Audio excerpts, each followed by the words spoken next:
Bonsoir à toutes, bonsoir à tous. On se retrouve ce soir pour notre traditionnelle émission On vous explique tout.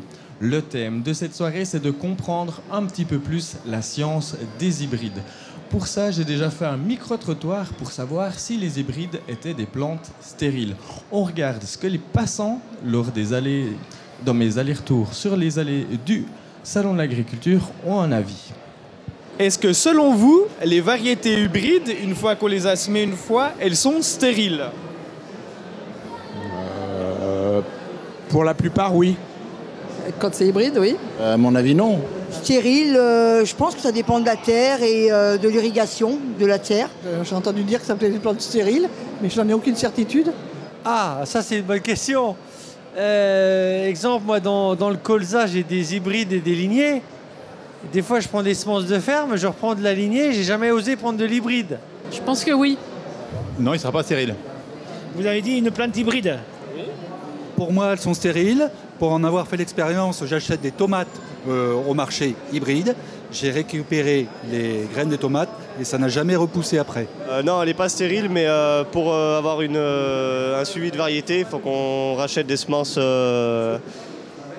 achetées. Tout ce qui est hybridation, normalement, rend stérile. Je dirais pas forcément. Mais vous me posez un peu une colle, là. Ben, pour savoir la réponse, c'est à 17h sur le village Semences de Sémaé.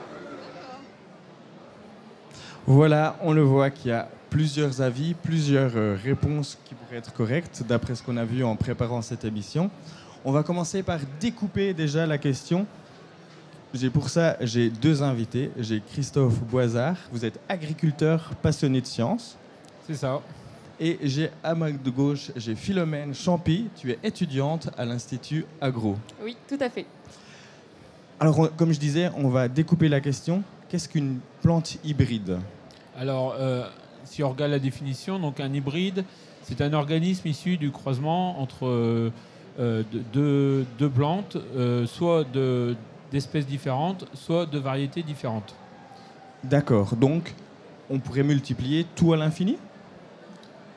C'est-à-dire... Est-ce qu'on pourrait prendre une aubergine et une tomate? Ça dépend. En fin de compte, il y a un grand nombre de cas.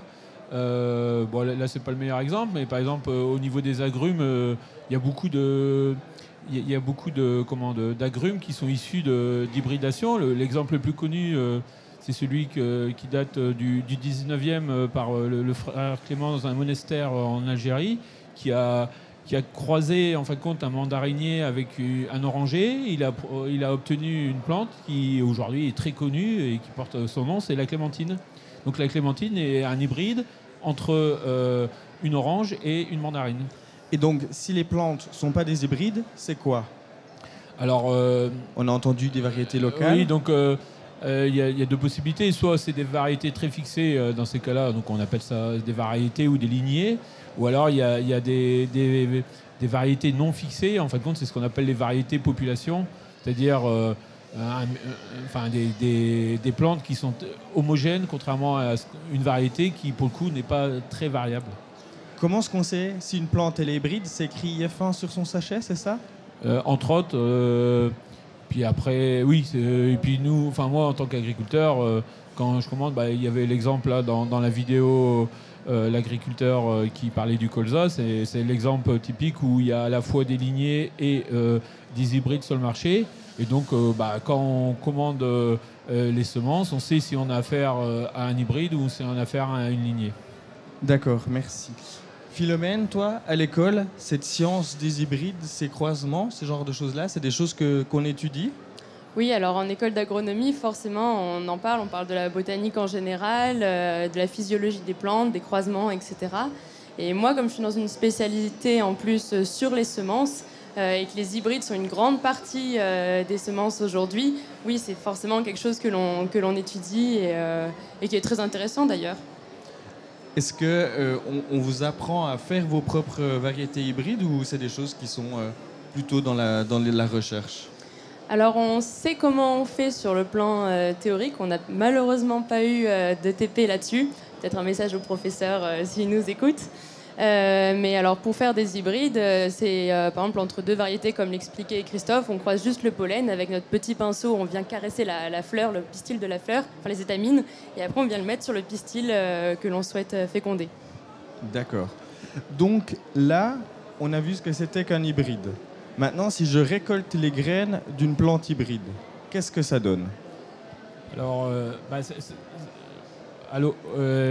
donc ça dépend beaucoup en fin de compte, parce que en gros la bonne réponse était un peu la dernière dans la vidéo, c'est que ça dépend. Tout à l'heure je vous ai cité l'hybride entre deux espèces, donc c'était la clémentine. Les clémentines c'est l'exemple typique où il y a une stérilité dans le sens où on a là pour le coup fait le croisement entre deux espèces différentes, donc on obtient un agrume sans pépins et c'est le but en fin de compte pour le coup.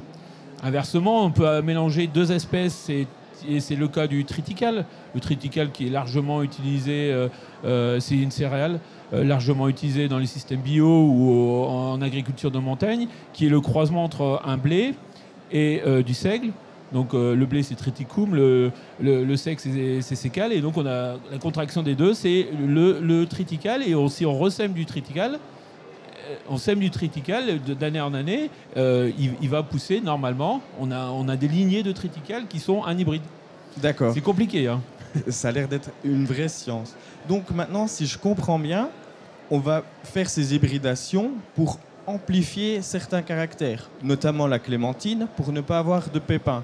Est-ce qu'il y a d'autres caractères que le fait de ne pas avoir de pépins qui sont choisis par l'agriculteur ou par les rechercheurs dans les hybridations?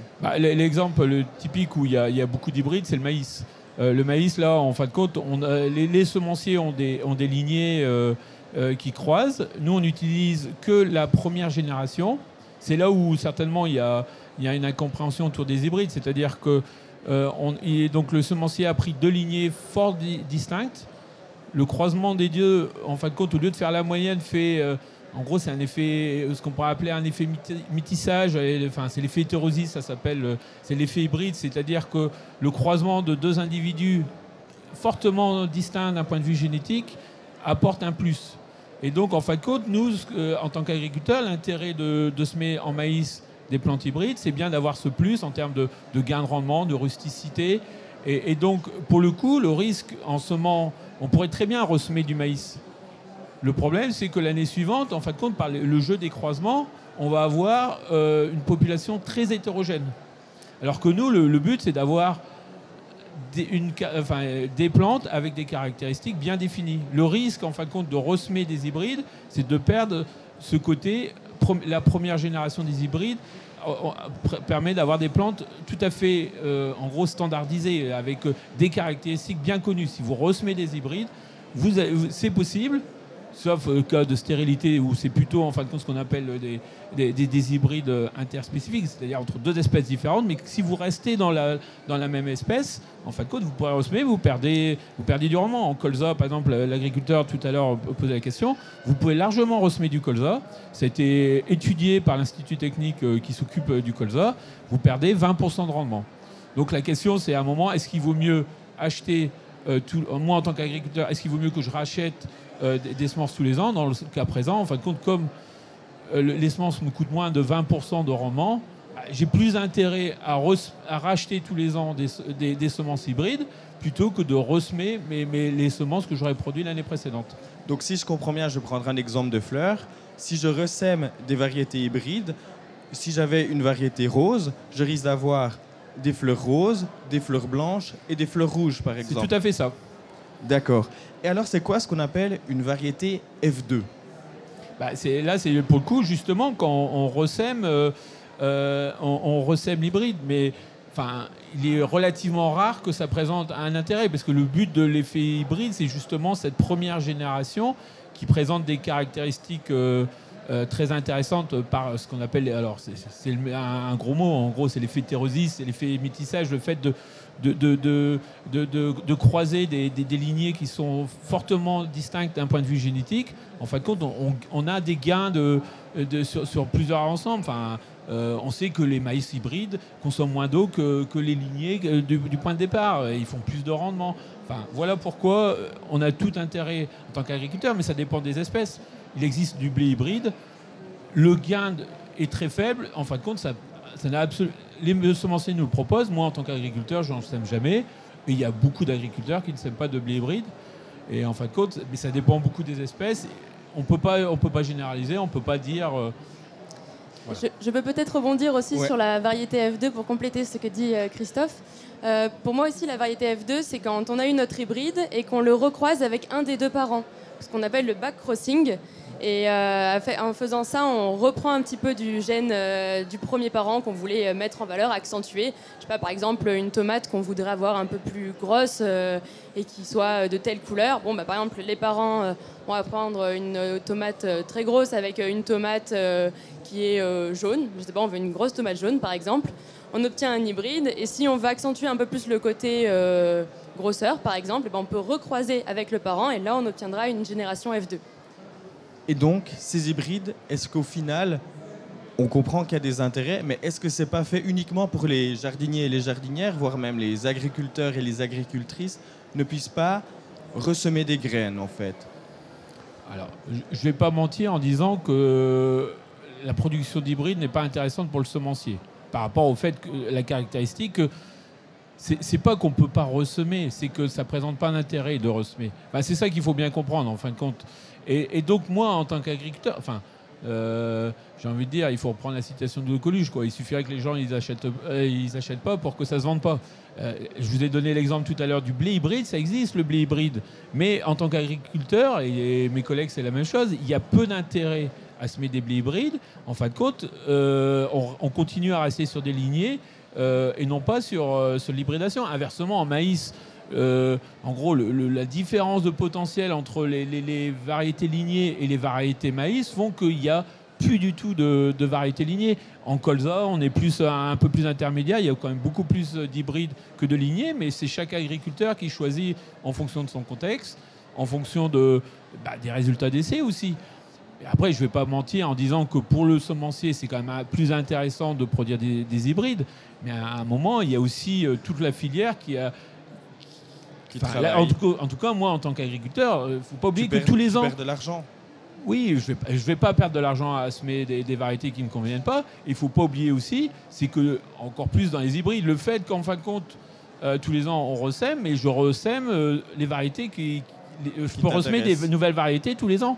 Et tous les ans, je renouvelle à peu près 20% de mes variétés. Et je n'ai aucun engagement sur du long terme. C'est pas comme mon téléphone portable où il y a un abonnement avec reconduction. Là, tous les ans, je commande mes variétés en fonction de mes propres résultats. Est-ce que telle variété a convenu, oui ou non? Celle-là, elle n'a pas convenu, il faut la changer. Je regarde les résultats d'essai, les avis des collègues. Et c'est comme ça que ça se passe. Et c'est comme ça que on choisit nos variétés. Parfait. Il nous reste très très peu de temps. Je vais profiter de Philomène pour lui poser une question.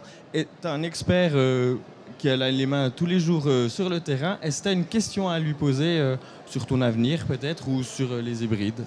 Sur les hybrides, je sais que toi tu es agriculteur. Est-ce que majoritairement tu utilises des hybrides? Et si oui, qu'est-ce qui fait que Qu'est-ce que ça t'apporte au quotidien, toi? Comme j'expliquais, en fin de compte, ça dépend beaucoup des espèces. Par exemple, en blé, je n'utilise absolument pas d'hybride, alors que c'est proposé sur le marché. Dans le cas du maïs, inversement, c'est 100% hybride, parce que là, on sait très bien que le rendement est largement supérieur, même en termes de... je vois cette année avec la sécheresse qu'on a connue, les rendements qu'on a sortis avec les derniers hybrides, les variétés récentes, c'était assez formidable. Et inversement, en colza, là aussi, j'ai préféré prendre des hybrides et je fais même des mélanges d'hybrides dans la même parcelle. Donc, comme quoi, c'est pas... on peut très bien faire aussi des mélanges hybrides. Parfait. Je crois qu'on a enfin tout compris sur les hybrides, même moi qui trouvais que c'était une petite science occulte. Je remercie mes deux invités, Christophe et Philomène. Merci beaucoup d'être venus. Merci à toi. Nous, on se retrouve demain pour une prochaine émission. On vous explique tout. On parlera de pommes de terre. Donc, restez connectés. Tout de suite, Summertime. On parlera de la formation et ça, c'est juste après.